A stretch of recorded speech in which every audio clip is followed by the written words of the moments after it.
ان الحمد للہ نحمده ونستعینه ونستغفره ونعوذ باللہ من شرور انفسنا ومن سیئات اعمالنا من يهده اللہ فلا مضل له ومن يضلل فلا هادی له واشهد ان لا الہ الا اللہ وحدہ لا شریک له واشهد ان محمدا عبده ورسوله اما بعد فان خیر الحدیث کتاب اللہ وخیر الہدی ہدی محمد صلی اللہ علیہ وآلہ وسلم وشر الامور محدثاتها وكل محدثۃ بدعۃ وكل بدعۃ ضلالہ وكل ضلالۃ فی النار۔ اعوذ باللہ السمیع العلیم من الشیطان الرجیم من ہمزہ ونفخہ ونفثہ بسم اللہ الرحمن الرحیم رب اشرح لی صدری ویسر لی امری واحلل عقدۃ من لسانی یفقہوا قولی۔ بسم اللہ الرحمن الرحیم ان اللہ وملائکتہ یصلون علی النبی یا ایہا الذین آمنوا صلوا علیہ وسلموا تسلیما۔ اللہم صلی علی محمد وعلی آل محمد کما صلیت علی ابراہیم وعلی آل ابراہیم انک حمید مجید۔ اللہم بارک علی محمد وعلی آل محمد کما بارکت علی ابراہیم وعلی آل ابراہیم انک حمید مجید۔ اللہم ربنا آتنا فی الدنیا حسنۃ وفی الآخرۃ حسنۃ وقنا عذاب النار۔ لا الہ الا انت سبحانک انی کنت من الظالمین۔ حسبنا اللہ ونعم الوکیل۔ یا حی یا قیوم برحمتک استغیث ولا حول ولا قوة الا باللہ العلی العظیم۔ ربنا آتنا من لدنک رحمۃ وہیئ لنا من امرنا رشدا۔ آمین۔ میرے بھائیو، الحمدللہ آج 20 اکتوبر 2019 کو سنڈے کے دن بمطابق 20 صفر المظفر 1441 ہجری ہم انشاءاللہ تعالی اپنا نیا سلسلہ قرآن حکیم کی قرآن کلاسز کا شروع کرنے جا رہے ہیں، اور اس کا انشاءاللہ آج پہلا لیکچر انٹروڈکشن سے ریلیٹڈ ہوگا، قرآن حکیم کے تعارف پہ۔ اور اس سیریل کا نام ہم نے رکھا ہے قرآن آسان ترجمہ اور تفسیر، یعنی آسان با محاورہ ترجمہ اور تفسیر قرآن حکیم کی آیات سے اور صحیح الاسناد احادیث کی روشنی میں انشاءاللہ تعالی۔ اور کوشش یہی ہے کہ اس نئے سلسلے میں ٹو دی پوائنٹ ڈسکشن کی جائے، کیونکہ آپ کو پتہ ہے کہ پچھلا جو ہمارا قرآن حکیم کا ایک پورا دورہ ریکارڈ ہوا ہے وہ 9 سالوں میں ہوا ہے، 344 لیکچرز کے اندر۔ اب اتنے ڈیٹیل لیکچر نہیں ہوں گے، البتہ کوشش یہ ہوگی کہ جتنی ضروری انفارمیشن ہے وہ ضرور ڈسکس کی جائے۔ آج کی ہماری اس سلسلے کی پہلی کلاس ہے، اور اس کلاس کے اندر ہم انشاءاللہ کوشش کریں گے کہ قرآن حکیم سے متعلق 40 بنیادی انفارمیشنز جو ہیں وہ ڈسکس کریں، جو ایک مسلمان کے علم میں ہونی چاہیے، اور ان پوائنٹس کے کانٹیکسٹ میں جتنی ضروری گفتگو ہوگی وہ میں کروں گا، ورنہ تو یہ 40 پوائنٹس کے اوپر 40 گھنٹے بھی گفتگو ہو سکتی ہے، لیکن اس گفتگو کی ضرورت نہیں ہے۔ یہ مسلمانوں کے اجماعی عقیدے ہیں، کوئی اس میں دوسری رائے نہیں ہے، اور جتنی انفارمیشن ریکوائرڈ ہے وہ انشاءاللہ میں ڈسکس کروں گا۔ اللہ کا نام لے کے شروع کرتے ہیں میرے بھائیو۔ علمی پوائنٹ نمبر 1 وہ یہ ہے کہ ہم مسلمانوں کا یہ بنیادی عقیدہ ہے کہ یہ جو قرآن حکیم ہے یہ اللہ تبارک و تعالی کی کتاب بھی ہے اور اللہ کا کلام بھی ہے۔ باقی جتنے بھی اس سے پہلے صحائف نازل ہوئے یا کتابیں، ان کے بارے میں کلیم ہے کہ وہ اللہ کی کتابیں ہیں،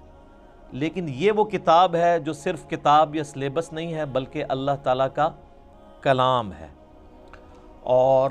اس کا ثبوت قرآن حکیم میں سورہ التوبہ کی سٹارٹ میں ہی آتا ہے کہ جنگ کے دوران اگر کافر تم سے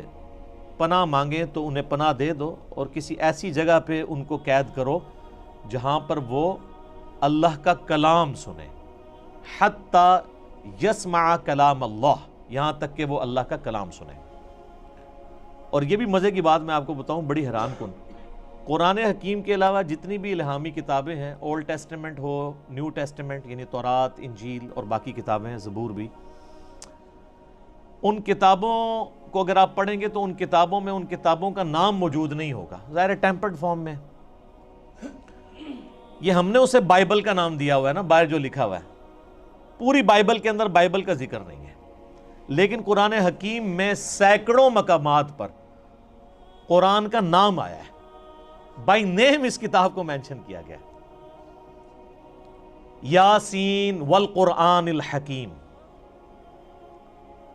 وَأُوحِيَ إِلَيَّ هَذَا الْقُرْآنُ لِأُنذِرَكُمْ بِهِ وَمَنْ بَلَغَ فَذَكِّرْ بِالْقُرْآنِ مَنْ يَخَافُ وَعِيدٍ۔ کئی آیات ہیں قرآن حکیم میں جن میں قرآن کا لفظ آیا ہے، اور قرآن کا لفظی مطلب ہے بار بار پڑھی جانے والی کتاب۔ قرات ہم اردو میں بھی استعمال کرتے ہیں، عربی کا لفظ ہے۔ تو یہ پہلی بنیادی انفارمیشن ہے کہ یہ صرف کتاب نہیں ہے بلکہ اللہ کا کلام بھی ہے، اور چونکہ یہ اللہ کا کلام ہے لہٰذا اللہ کی صفت ہوئی، اور اللہ کی صفت ہے تو یہ پھر مخلوق نہیں ہے، غیر مخلوق ہے۔ البتہ جو ہمارے پاس اس وقت یہ بائنڈنگ کے اندر قرآن موجود ہے، اس قرآن کے یہ جو صفحے ہیں یہ تو ظاہر مخلوق ہے، کریشن ہے، اس کے اوپر جو سیاہی ہے پرنٹنگ کی وہ بھی کریشن ہے، اس کا گتا بھی یہ بھی کریٹڈ ہے، لیکن اس کے اندر جو کلام لکھا ہوا ہے اگرچہ وہ کاتب کی رائٹنگ ہے وہ بھی کریشن ہے، کریٹڈ ہے، مخلوق ہے، لیکن جو کلام لکھا گیا ہے جسے ہم پڑھتے ہیں یا سنتے ہیں وہ غیر مخلوق ہے، وہ اللہ کی صفت ہے۔ اور اسی لیے آپ دیکھیں کہ سورۃ الاعراف میں آتا ہے نا کہ حضرت موسیٰ علیہ السلام نے خواہش کا اظہار کیا تھا کہ اے اللہ میں تجھے دیکھنا چاہتا ہوں، تو اللہ نے کیا فرمایا تھا؟ تو مجھے نہیں دیکھ سکتا، تو پہاڑ کی طرف دیکھ، اگر یہ پہاڑ میری تجلی سے قائم رہا تو پھر تم بھی یہ یعنی ایزیوم کر سکتے ہو کہ مجھے بھی دیکھ سکو گے۔ پہاڑ پہ جب اللہ کی تجلی اللہ تعالیٰ نے ڈالی جو سورۃ الاعراف میں آتا ہے، تو اس کی وجہ سے پہاڑ جو ہے وہ ریزہ ریزہ ہو گیا، اور سورۃ الاعراف میں آتا ہے کہ اس تجلی کے انڈائریکٹ مشاہدے کی وجہ سے موسیٰ علیہ السلام بھی بے ہوش ہو گئے۔ یہ علیحدہ بات ہے کہ آپ کے بزرگ کلیم کرتے ہیں کہ وہ اللہ کا دیدار کرتے ہیں، کیونکہ وہ تو کہانی ہے، یہ قرآن ہے، یہ ہے سچائی۔ تو یعنی اللہ تعالیٰ کی صفات کے اثرات کیا ہیں، اور سیم اسی طرح کی چیز قرآن حکیم کے بارے میں سورۃ الحشر میں آئی ہے، لو انزلنا ھذا القرآن علی جبل، اگر ہم یہ پہاڑ پر نازل کر دیتے تو پہاڑ بھی اس قرآن کے نزول کی وجہ سے پھٹ جاتا، ریزہ ریزہ ہو جاتا۔ کیوں؟ کیونکہ قرآن اللہ کی صفت ہے، اللہ کا کلام ہے، کلام متکلم کی صفت ہوتا ہے نا، تو اس کا ایفیکٹ یہی ہونا تھا جو اللہ تعالیٰ کی ذات کا ایفیکٹ ہے کہ قرآن اگر کسی پہاڑ پر نازل ہوتا تو وہ بھی اس قرآن کے رعب کی وجہ سے ریزہ ریزہ ہو جاتا۔ سر یہ ہمارے محبوب صلی اللہ علیہ وآلہ وسلم کا مبارک سینہ ہے کہ جس پہ آلموسٹ 23 سال تک قرآن نازل ہوتا رہا ہے، اور اگر آپ بخاری مسلم کی احادیث اٹھا کے دیکھیں تو نبی علیہ السلام کے اوپر ایک کیفیت طاری ہو جایا کرتی تھی جب قرآن کا نزول ہوتا تھا، اور سخت سردیوں میں بھی بخاری مسلم کے الفاظ ہیں